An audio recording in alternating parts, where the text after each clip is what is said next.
Ini bukan harga ini.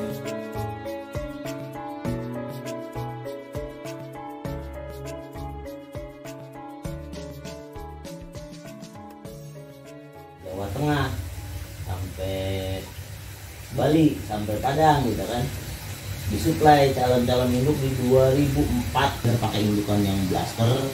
Kalau blaster itu jenis gurame yang satu pertumbuhannya jauh lebih cepat, ketahanan penyakitnya juga lebih bagus gitu kan, teman kan.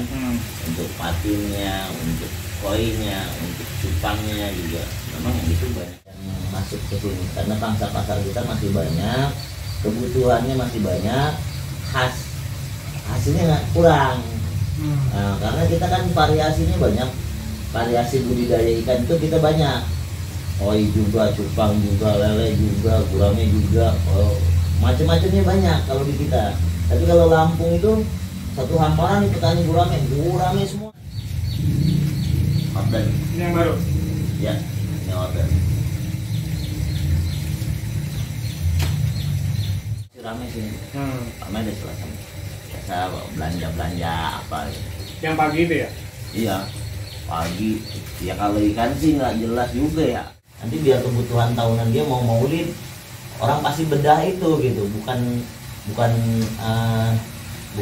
apa namanya ya, bukan usaha khusus kalau dulu ya. Kalau orang sih kayak sampingan gitu ya? Di sampingan. Jadi komoditas unggulannya dulu padi, di sini padi. Ingat saya karena memang kalau dulu kan masih yang sekarang jadi perumahan itu dulu kan perkebunan karet dulu itu kan otomatis tampungan air itu ada gitu. Kalau dulu itu Kahuripan itu berapa ratus hektar itu lahan karet, sampai Candali itu yang sekarang jadi sawit karet gitu. Yang jelas sumber airnya dari sana ngalir terus. Kalau sekarang nggak ada hujan 3 minggu aja kita udah kering gitu. Sama kalau musim penghujan banjir gitu. Kalau musim penghujan kita ada 2 hari 3 hari hujan full aja banjir, karena air dari sana itu udah nggak ketahan lagi. Memang alam yang berubah ya, alam berubah gitu kan. Pernah jadi sawah, terus beralih ke kolam, itu persis tahun berapa semuanya jadi kolam ikan? Tahun 90-an. Itu persis semuanya berubah? Semua berubah. Penggagasnya siapa sih waktu itu? Sebetulnya kalau penggagasnya di situ memang banyak ya. Di sini ada orang tua saya, terus ada Haji Usen, dan memang pas ada orang pelihara lele berhasil, dia punya keuntungan. Kalau satu kali sawah dia punya keuntungan sekian ratus ribu misalkan, pas pelihara lele dia punya keuntungan sekian juta gitu kan. Orang karena melihat satu sisi keuntungan itu, dan cepat. Tanam padi 3 bulan, tanam lele 27 hari jadi uang gitu kan. Gitu. Nanti itu berarti sistemnya lu mina padi ya? Mina padi dulu. Itu memang masih ada KUD. Sekarang di sini udah nggak ada KUD? Udah nggak ada KUD. Kelompok capirnya? Kelompok capir ada, tapi kalau sekarang pokdakan maksudnya ya. Jadi pokdakan. Pokdakan ya, ada per 10 anggota gitu kan, di tiap RT memang ada pengelompokan itu gitu ya. Karena kan kalau dana bantuan dari pemerintah itu memang harus ada wadah di bawahnya ya, nggak sembarangan kita dapat dan nggak sembarangan juga kita ngajuin ya, harus ini kalau sekarang. Kalau untuk pakan sih kita beda juga di bawah sama gurame. Kalau untuk pakan sama Pak. Kalau untuk pakan sama, paling Mang Haji pakai apa kalau di pakan? kalau di sini pakai pelet ya, pelet yang 781 sama VF gitu yang produkan Matahari itu. Ada produkan PT Matahari Sakti sama Pokpan. Itu paling kita pakai pelet itu. Kalau buat obat-obatannya ada juga? Obat-obatannya ada juga, obat-obatannya. Pakai apa kalau pakai di sini pakai tetra. Oh, pakai tetra juga ya? Tetra, jadi pakai enro gitu kan, pakai garam gitu. Jadi banyak sih kalau untuk itu garamnya dicampur sama. Iya, kalau garam biasanya kita siapin buat air aja ya, buat nurunin keasaman, buat naikin pH atau nurunin kadar keasaman di air itu ya pakai garam gitu. Buat netralisir juga ya. Itu garamnya garam batu atau garamnya garam krosok ya pasir. Oh. Garam ikan, garam tani. Itu takarannya tergantung media tanamnya kan? Iya, takarannya tinggal tergantung media. Kalau medianya besar ya diperbanyak, kalau medianya kecil ya dikurangin gitu aja. Jadi pakai feeling aja gitu ya biasanya. Soalnya kalau kita hitung matang kubikasi dan yang lainnya ribet, banyak nggak paham kan? Iya. Itu pakai standar normalnya aja. Misalkan kalau habis penghujan banyak nih, curah hujannya tinggi, otomatis kan kadar air tingkat keasamannya tinggi, kita kasih garam ya buat mencegah. Biasanya kalau untuk ikan itu ada perubahan kadar yang ada di air itu ada bermasalah buat pertumbuhannya, buat kesehatannya dan yang lainnya, itu antisipasinya kita bisa pakai garam atau pemberian pakannya kita kasih tetra gitu kan, tetra untuk nanti kita rendemin pakannya pakai obat ya untuk pencegahan. Jadi pencegahan itu ya kondisi ikan masih bagus. Kalau bukan yang udah sakit. Kalau udah sakit pengobatan beda lagi. Itu ada penanganan khusus. Pengobatannya gimana kalau ada yang sakit? Ya biasanya kalau ada yang sakit itu di kolam itu biasanya kan kalau ikan sakit itu memang beda ya. Dari mulai gerakannya dia lambat, terus biasanya ada terus di permukaan. Paling kita siapin media khusus yang udah ada air obatnya, kita serok, taruh dulu di situ berapa lama gitu kan. Sampai dia sembuh. Sampai dia sembuh. Kalau sembuh nanti dimasukin lagi ke koloninya dia gitu. Kalau biasanya dia keluar dari koloninya itu agak sakit gitu kan, kita serok, kita tampung di satu tempat yang buat karantina khusus gitu kan. Jangan sampai si virusnya ini nyebar atau si penyakitnya ini nyebar ke ikan-ikan yang lainnya gitu. Itu biasanya persentase yang sakit itu berapa persen dari setiap tanam?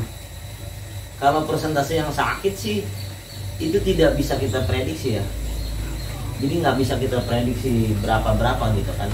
Jadi kalau cuaca lagi musim itu bisa 50% sakit gitu. Tapi kalau cuaca normal itu nggak ada sama sekali lah gitu kan. Yang penting hitungannya kondisi air bagus, pemberian pakan teratur. Pemberian pakan itu dalam artian takarannya itu harus pas, jangan sampai pakan ini tersisa. Kalau pakan ini tersisa ada endapan di kolam itu akan jadi racun ya buat air itu rusak gitu. Jadi takarannya misalkan kita pakan setengah kilo nih, setengah kilo cukup, kita kasih pakan 1 kilo kan tersisa. Nah yang setengah kilo ini busuk, akan ngerusak air gitu. Kalau airnya udah rusak, kondisi ikannya juga kadang-kadang agak bermasalah gitu. Jadi konsisten di pengaturan air, konsisten di pemberian pakan, dan konsisten di pencegahan pengobatan gitu. Itu kunci buat pelihara itu. Cuma sampai 50% bermasalah, biasanya sembuh nggak itu? Sembuh ya? Sembuh.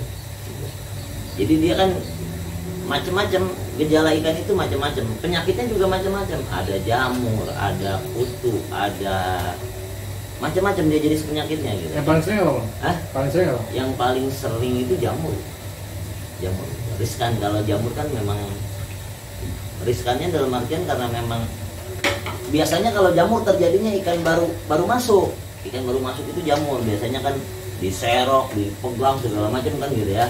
Gitu. Biasanya di situ. Oh, berarti nggak boleh sering-sering dipegang? Iya. Jadi kalau udah hitungannya udah masuk kolam, kita hanya khusus di pemberian pakan aja. Pemberian pakan teratur sama menjaga air lah, menjaga air. Jadi sering-sering karena ikan itu masuk kita kasih pakan setengah kilo sehari. Setengah kilo sehari itu hitungannya 500 gram. 500 gram pakan itu kan yang diserap cuma kadar proteinnya aja sama si ikan. kadar proteinnya, kadar vitaminnya dari pakan itu. Sisanya kan akan terbuang jadi kotoran. Nah itu yang akan jadi racun. Nah endapan itu yang harus bisa kita bersihkan. Nah itu caranya gimana? Ya biasanya ditanganin ya. Kalau itu dikuras, dikurangin airnya di bawah, nanti kita tambah air baru. Biasanya ambil 50% dari air yang ada, misalkan kedalaman 1 meter, kita kurangin 50 cm, tambah air baru 50 cm gitu Pak. Biasanya seperti itu aja. Jadi kotorannya keluar sendiri di bawah? Keluar sendiri, atau kita sedot pakai submersible, pakai celupan gitu, tidak bisa. Biasanya sih orang-orang pemula sekarang udah nggak terlalu repot lagi ya. Sekarang ada YouTube. Kita cara pengantisipasinya seperti apa, biasanya di YouTube kita gampang cari tuh. Ya, atau di Google ada panduan di situ. Jadi mereka yang udah share di situ udah punya panduan buat cara pemeliharaan ikan apa, budidaya ikan apa gitu.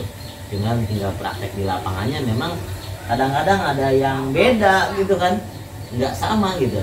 Ini begini, ada itu pakai kan kreativitas sendiri. Iya, cuman kan memang ringkasan simpelnya ada di situ, cuman tetap teori itu matangnya di lapangan ya, di praktek ya. Jadi teori itu matangnya di praktek. Iya. Mang Haji 20 tahun. Iya, matangnya di praktek. Rambutnya YouTube. Nah, Mang Haji tahu nggak sejarah kenapa tugu itu jadi lele? Kenapa nggak gurame atau gimana tuh? Jadi tugu lele itu karena awal itu kita 2004 itu kita kan juara nasional. Kita punya kelompok tani itu, Babakan punya kelompok. Namanya tani. Apa itu kelompok tani? Kelompok tani bina usaha. Kelompok tani bina usaha. Pendirinya? Binaan dari Pak Adeng Muhammadin, mamang saya pendiri. Termasuk anggotanya di dalamnya adalah saya. Itu tahun 2004 jadi juara nasional. Budidayanya lele. Kompetisi apa waktu itu? Kompetisi kelom pencapir. Zaman iya. Ya, kelompok tani itu kan ada sisanya Pak Soeharto itu ya, kelompok pencapir ya. Kelompok pencapir sebetulnya awalnya Pak Soeharto, cuman saya udah masuknya di zaman Mega. Mbak Bu Mega, jadi pas Gus Dur lengser jadi presidennya Bu Mega, kita dapat penghargaannya langsung dari Bu Mega waktu itu di Bandung kan, karena ibu kotanya Jawa Barat Bandung gitu, kita dapat penghargaan di Bandung waktu itu langsung dari Bu Mega tahun 2004 2002 apa? Bu Mega bukan 2002 bukan 2004, salah 2004 ada SBY. Iya, saya 2002 itu terakhir. Nah itu jadi tugu itu dibangun sama warga sini? Bukan, sama pemerintah dinas. Tugu lele karena yang apa namanya ya, sebelum daerah-daerah lain komoditas unggulan desa Ciseeng itu lele. Sampai dari Palembang, dari Jawa, dari manapun ya kesini ngambil lele di tahun 90-an. Sampai sekarang gitu Kak? Sampai sekarang, kalau sekarang malah kita jadi pasar ya, pangsa pasar lele itu tetap dari Jawa, dari Lampung masuk ke sini, ke Palu ya, Palu Ciseeng ini gitu. Makanya daerah kita khususnya Babakan masuk zona minapolitan gitu. Jadi zona minapolitan itu nggak bisa buat perumahan. Harusnya itu nggak boleh dong ya? Yang panorama Bali itu harusnya Babakan, adanya di Babakan. Adanya di Babakan aja gitu. Cuman kalau untuk Putat itu nggak termasuk. Oh iya, nggak masuk. Kecuali zona-zona basah, lahan-lahan basahnya di Putat itu nggak bisa buat perumahan karena waktu di panorama Bali kan lahannya udah lahan mati, nggak ada arus irigasinya, itu diperuntukkan untuk bisa. Kalau di Putat itu hanya sebagian kecil yang masuk zona minapolitannya. Jadi areanya mana aja minapolitan dari depan sampai Cibeteng Udik, terus Cibeteng Udik sama Babakan. Curug itu nggak? Enggak, Putat itu gitu masuknya itu enggak. Babakan Sabrang masuk ya? Enggak. Ciseeng enggak masuk ya. Ciseeng enggak ada. Ciseeng tetap minapolitan Ciseeng. Desa Ciseeng. Kalau desa-desa yang lain enggak termasuk. Khususnya Babakan yang paling pokoknya dia memang nggak boleh lah gitu kan. Nggak boleh. Itu kena masuk di Perda ya? Masuk. Masuk di Perda. Berarti akan ada hukuman sih kalau. Iya. Makanya kan ya memang sih, ya memang alhamdulillah ketika hari ini kita masih punya lahan diperuntukkan untuk perikanan ya, kita masih bisa usaha di situ kan itu Pak ya. Itu satu keuntungannya. Cuman memang karena memang ya tingkat kelemahan kita karena kita nggak ada campur tangan pemerintah desa untuk pengelolaan perikanan di kita gitu ya. Kita benar-benar mandiri gitu kan. Harusnya memang kalau ada tata kelola desa untuk ambil calon-calon induk unggulan segala macam gitu, jadi punya komunitas unggulan. Nah ini Karang Taruna fungsinya gimana tuh kalau kayak gitu? Kalau untuk Karang Taruna sih sebetulnya organisasi Karang Taruna itu hari ini memang belum bisa kerja nyata karena kita juga baru terbentuk ya. Saya baru setahun ini atau saya baru berapa bulan saya jadi ketua Karang Taruna itu baru berapa bulan aja, belum yang kemarin rapat di sini. Iya gitu, sampai ada pemilihan kita baru terpilih. Kemungkinan 2021 kita akan ada akan ada perbaikan perekonomian ya, terdampak COVID itu kan kita punya anggaran untuk bangun perikanan yang ada di wilayah kita, khususnya generasi muda ya. Satu, biar dia melek teknologi di perikanan, karena usaha ikan itu bukan usaha jadul lagi, sekarang udah ada teknologi yang bisa kita kembangin gitu kan. Ada teknologi bioflok, booster dan yang lainnya. Itu yang di depan yang di mana? Depan itu apa namanya? Yang belokan kiri masjid. Itu pakai CCTV kan? Iya. Saya pernah lihat. Iya. Kolamnya pakai CCTV. Iya. Memang macam-macam. Jadi kalau sekarang kita cari ilmunya di situ gitu. Cuma sekarang udah mulai anak-anak Karang Taruna ada yang aktif ada yang di Cupang, ada yang di Koi. Jadi semua udah punya ini kegiatan-kegiatan sendiri. Anggotanya berapa banyak, Mas? Ya sebetulnya kalau bicara pengurus, kita punya 47 pengurus ya. 47 pengurus di Karang Taruna itu. Kalau keanggotaan usia 13 sampai 40 tahun itu adalah anggota Karang Taruna sedesa. Jadi Karang Taruna itu tidak punya anggota tetap. Jadi semua warga semua warga Babakan itu adalah warga Karang Taruna saya gitu. Jadi segala apapun itu, kegiatan apapun itu memang ya kita ada peran ikut serta di situ ya, dari mulai kegiatan keagamaannya, usahanya dan yang lain-lainnya ya ikut ya. Yang intinya kita punya wadah untuk bersilaturahmi aja Pak. Nanti hikmah daripada silaturahmi itu buka-buka wawasan, mereka yang punya wawasan ini, punya pengalaman ini, kita bisa berbagi wawasan, berbagi pengalaman, kita ambil hikmah itu dan kita jalankan itu gitu mungkin. Sistem manajemennya gimana itu? Apanya? Ada iuran tetap apa segala macam? Sebetulnya nggak ada iuran tetap, atau misalkan untuk kegiatan-kegiatan sekarang memang kita handle sendiri ya, dari saya pribadi kita pakai uang pribadi untuk kegiatan-kegiatan itu. Kita belum punya dana khusus buat Karang Taruna ini, belum punya dana khusus gitu. Tapi kemarin waktu rapat musrembang di desa 2021 ini kemungkinan kita punya dana buat operasional, dianggarin buat operasional Karang Taruna gitu. Rencananya dapat berapa tuh dari musrembang? Kalau bahasa kemarin sih kisaran di angka 50-an ya. Lumayan lah ya. Itu setahun. 50 jutaan setahun. Tapi kita juga belum tahu persis gitu kan, nanti dapatnya kapan. Nanti kita juga mungkin awal tahun ini juga kita mau ada rapat agenda kegiatan nanti setelah rapat tahunan berarti? Iya, rapat tahunan kita mau ada agenda kegiatan untuk 2021 gitu. Hitungannya dari sekian kita punya pedagang itu udah seleksi alam raya.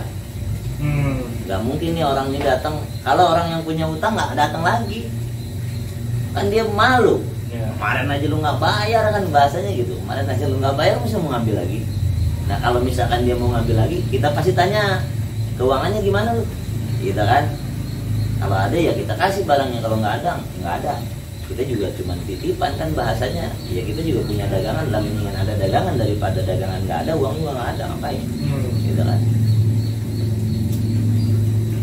Kalau buat main-main sama kita enggak lah orang-orang itu main-main sama kita.